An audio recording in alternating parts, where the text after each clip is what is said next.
Hello, ladies and gentlemen. Welcome to Triple In Media. I am Dr. Nik Nikam. Today, we are going to look at if Dr. AI can perform as well as a cardiologist with 20 years of experience.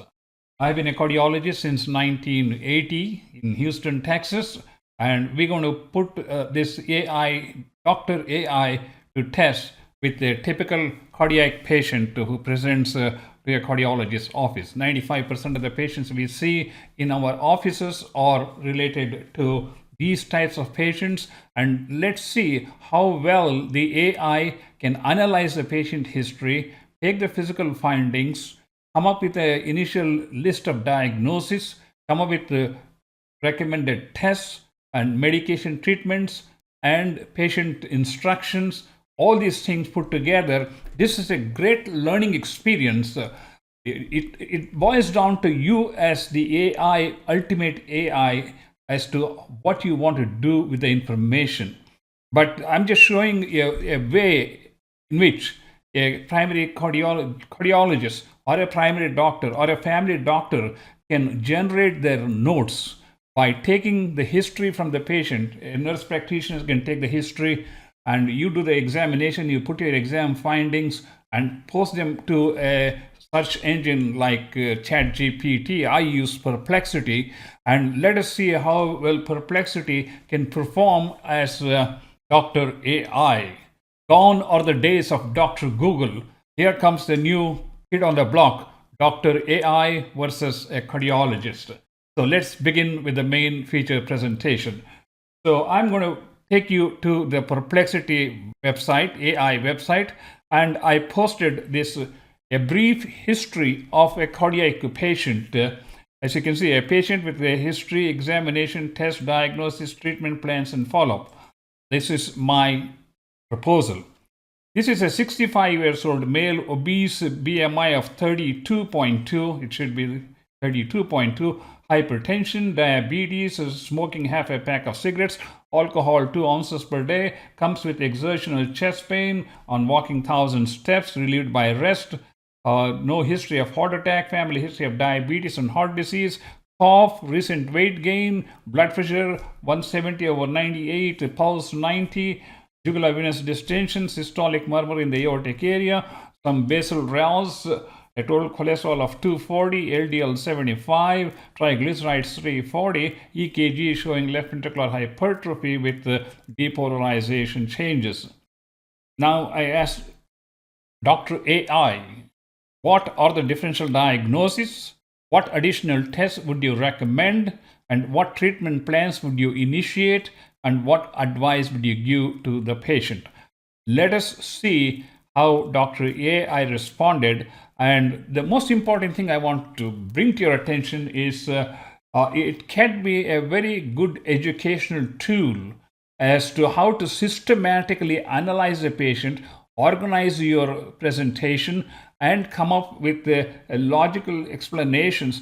And this is something a primary doctor can do in the office and generate notes, actually.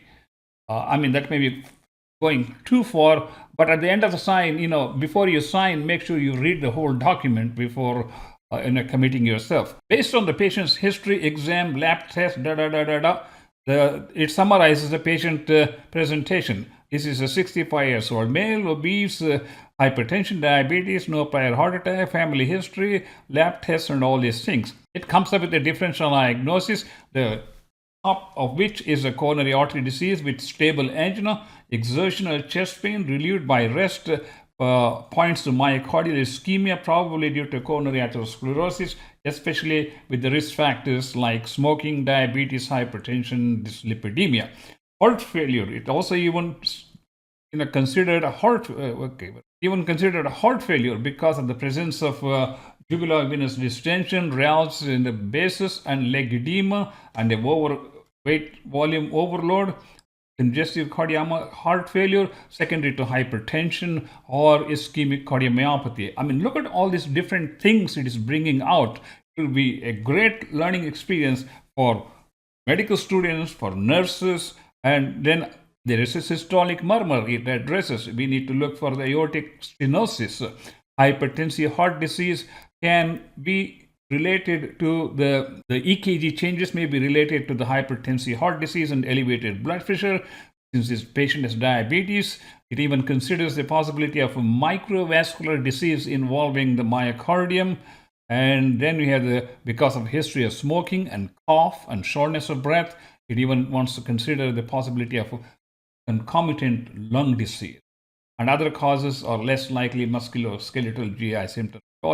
Cardiac evaluation, it wants us to do an echocardiogram, which is what we as cardiologists generally do. And because of exertional chest pain, we do a nuclear stress test or a pharmacological stress test or a stress echocardiography. And if these show a significant problem, then maybe proceed for cardiac catheterization.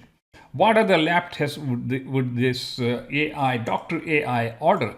Hemoglobin A1C to check the diabetes and how well it is controlled. BNP. Why BNP? Because there is evidence of some heart failure based on the symptoms and physical examination.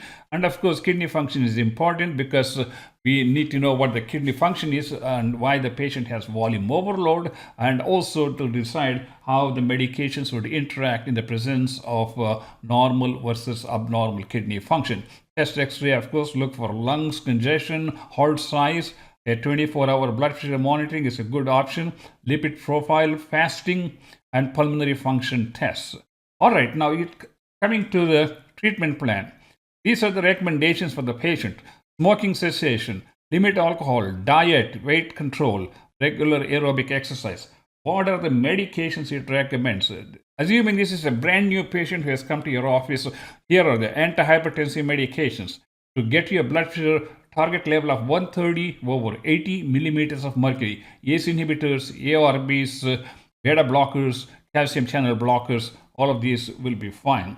Because of exertional chest pain, a beta blocker or a calcium channel blocker may be useful in these patients. Of course, all these patients need to be on antiplatelet agents because of increased risk of cardiovascular problem with multiple risk factors. Lipid lowering drugs, initiate high intensity statin due to LDL 175 and other risk factors. Diabetes, optimizing glucose levels, diet, exercise, and even weight control. And management of heart failure, depending upon the echocardiography, fluid restriction, and other medications which we use for blood pressure may also be useful to patients with congestive heart failure. Then cardiology referral. And what are the advices to the patient? Strictly quit smoking, heart healthy diet, engage in supervised exercise, weight control, control of blood sugar, and all these regularly monitor lipids like every 6 months or earlier if needed. So this is a whole summary, and if you look at it, this could as well be your office notes. I mean, this has got such extensive thing. It might take us 1 hour to see a patient and another 30 minutes to dictate the notes.